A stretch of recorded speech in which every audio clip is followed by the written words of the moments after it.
Olá, estamos começando mais um programa de entrevista.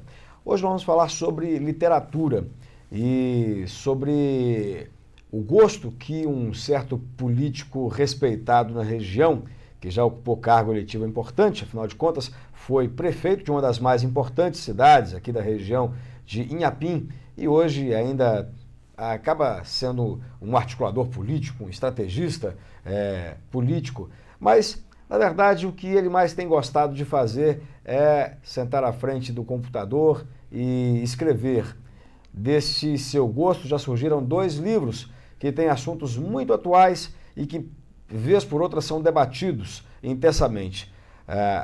Os dogmas e costumes da Igreja Católica, como, por exemplo, a questão do celibato, a questão do pecado, e também o bullying, que hoje é tão debatido por educadores. E ele gostou tanto da coisa que já tem mais 2 livros para serem lançados. César Augusto Torres, você se lembra no programa de entrevista, quando eu falei aqui, quando recebi o Carraro, o nosso Carraro do Hora do Carraro, que eu chamo de padrinho, que foi quem me encaminhou nessa carreira. Mas só que para quem ele me encaminhou, foi para esse que está aqui do meu lado, que foi o meu primeiro diretor em rádio. Portanto, chefe, é um prazer recebê-lo aqui mais uma vez. Ou pela primeira vez, mais uma vez, encontrar contigo. Como é que estão as coisas? Estão bem, Sérgio. Eu realmente sinto um prazer muito grande poder participar desse seu programa, né? A gente sabe que ele tem uma audiência fantástica e me sinto orgulhoso de poder falar para o seu público, né, sobre aquilo que eu tanto gosto de fazer, que é escrever. E o César sempre foi ousado mesmo. Só para a gente poder contar essa questão tão particular e pessoal nossa, quando eu conheci o César, eu ainda era um menino de 16 anos, bem jovem, e me recebeu na Rádio Clube, que ele dirigia, e era uma rádio pequena, numa cidade pequena, como Inhapim, mas que era metida grande, né? Com certeza. Nós tentávamos fazer a região, né? Que tempo bom, hein? Foi muito bom. Bacana. E aquilo foi um aprendizado muito grande para a nossa vida, né? Aquilo nos fez conhecer outros horizontes. Foi muito importante. Tinha uma turma boa ali, que hoje está espalhada aí Brasil afora por outras rádios, enfim, alguns nem trabalham mais em rádio, outros já não estão mais conosco. Mas foi ali que você pegou, porque digamos que hoje o que você faz seja também comunicação. Sim. Mas até então você era apenas um político. Ali que você começou a pegar gosto por comunicação? De certa forma, sim. Nós, na época, você se lembra, nós começamos com um jornal também, né? Chamava Edição.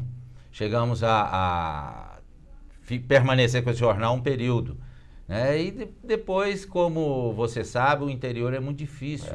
Emissora de rádio no interior, principalmente a AM, é muito difícil você manter. Então nós tivemos que acabamos passando, hoje ela se encontra, né, com a Igreja Católica, que administra a emissora lá. Mas olha, não tem, passa de longe de toda aquela plástica, aquela coisa gostosa que era a nossa época. Nós tínhamos um envolvimento muito grande. Gostosa de ouvir. Agora, éramos ousados mesmo, sempre fazendo atividades fora do município, promoções. Muita coisa interessante aconteceu naquela época. Mas é engraçado porque eu me lembro de alguns episódios, como por exemplo na época da política. Eleição para governador do estado. Sim. Era Hélio Costa contra Hélio Garcia. Era isso? Hélio Costa, não. Foi em 90 e... Hélio Costa 92. Foi com Azeredo, né? Hélio Costa com Azeredo. Com Azeredo, isso. Hélio Costa contra Azeredo. Contra Azeredo.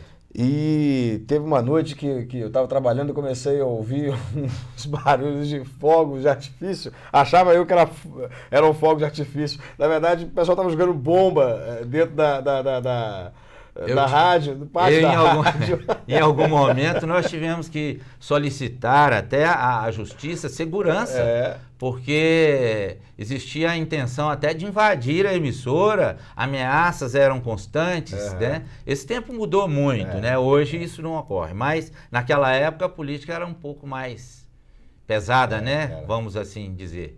Agora, o César, como eu disse, foi prefeito da cidade de Inhapim, isso nos anos 80, né, César? Foi, de 89 a 92. Antes eu fui vereador, né? Durante 6 anos e depois prefeito. E como é que foi essa experiência?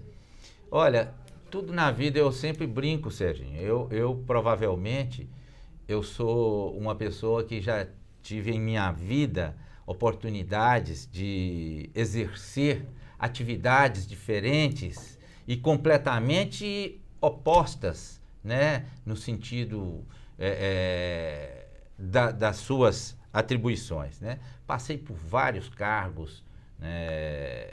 Públicos e privados. Então, eu já fiz coisas que eu até brinquei que talvez eu fosse a pessoa que tivesse mais atividades profissionais diferentes. Em tão pouco tempo. Em tão pouco tempo. Dessas todas, a mais difícil foi ser prefeito?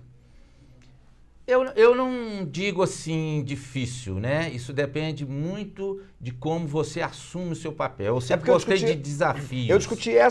Eu fiz essa pergunta para o prefeito de Santa Rita, Hélio Dornelas, sentado aí onde você está, da dificuldade que é ser prefeito numa cidade pequena. E Inhapim não é propriamente uma cidade grande. Deve ter mais ou menos a mesma realidade que enfrenta um prefeito de Caratinga ou principalmente uma cidade como Santa Rita, que é estar muito mais próximo do seu público, do seu eleitor. Por isso, é muito mais cobrado. O vereador de uma cidade pequena e o prefeito de uma cidade pequena são muito mais cobrados. E, em geral, as pessoas só querem abordar para cobrar. É difícil alguém chega e... Opa, parabéns, viu? Não estou querendo te pedir nada, só para te falar que você está indo bem. Não, isso, de fato, é o lado mais difícil de uma administração. Mas é desafiador e como eu disse, eu sempre gostei de assumir desafios. Eu nunca disse não a uma nova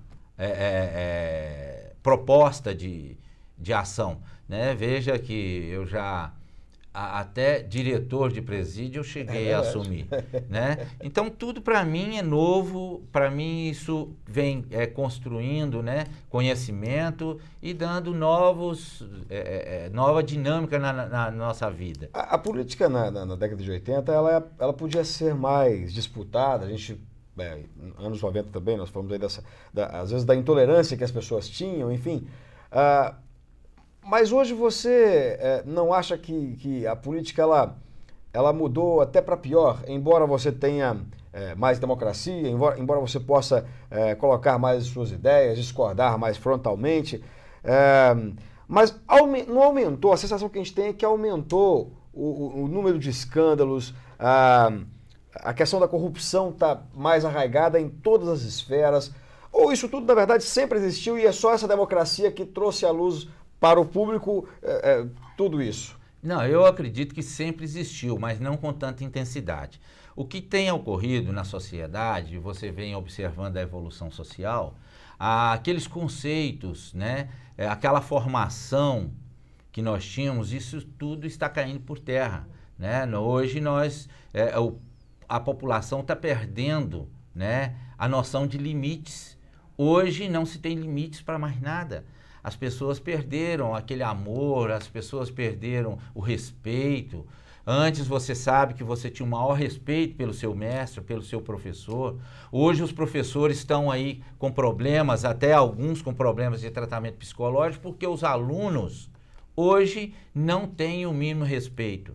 Existem leis hoje também que elas têm o seu valor, mas ao mesmo tempo elas contribuem para a impunidade. E nós temos visto aí e debatido sempre, você vê sempre debate a respeito, que é o Código da Criança e do Adolescente, que já tem mais, me parece, de 20 ou 30 anos e que até hoje não recebeu qualquer alteração importante. Precisava.